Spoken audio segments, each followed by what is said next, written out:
Hi YouTube, this is Upscale Hair with GrowingUpscaleHairStore.com. Today I'm going to give you a few tips on how to keep your lace wig on without having to do a 100% full application.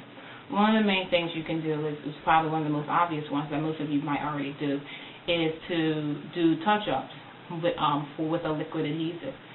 What I use are these two little things that you probably have in your cabinet somewhere from a party of last year or this year or next year or something, are toothpicks. I use toothpicks because they're small and they're able to get in those very small areas when you are doing touch-ups. And since it's not going to be a wide area that you'll need liquid adhesive, this is good for doing the touch-up areas with a liquid adhesive. Another thing that I may do is use a hairpin.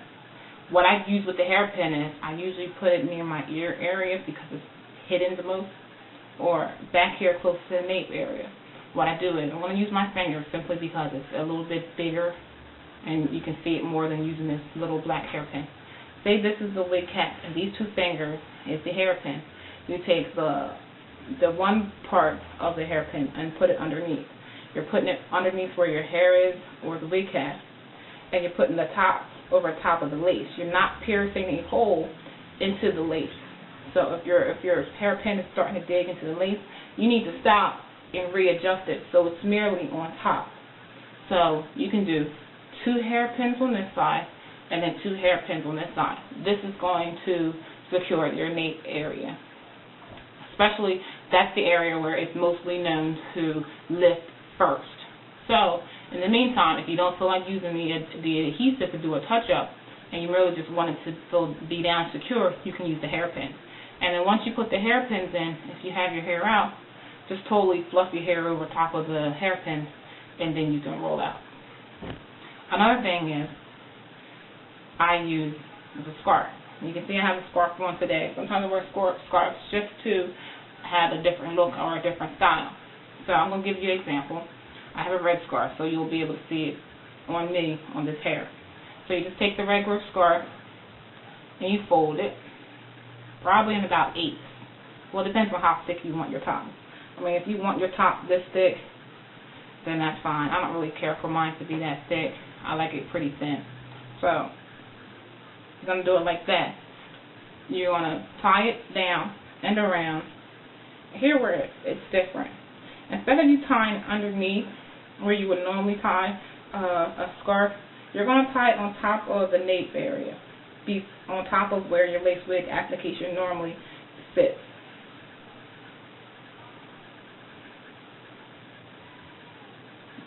Because what happens is you're securing this nape area. So I have this much of my nape hair and the nape wig below the knot that I'm going to tie on the scarf.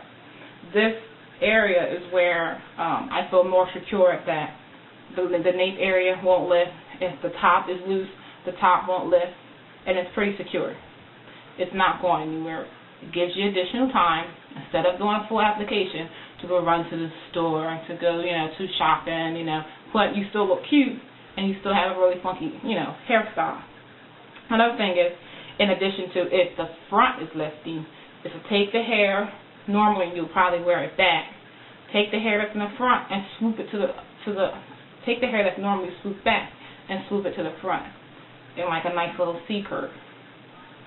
So you sort of like have a bang, more of a conservative type of style, and you're hiding the front hairline. So now you can't see that it's lifting or some of the adhesive is showing because it's time for you to take your lace wig off and clean it. So hopefully these tips help. Subscribe, comment, and hopefully I just saved you some additional time before you can do your full application. Thank you.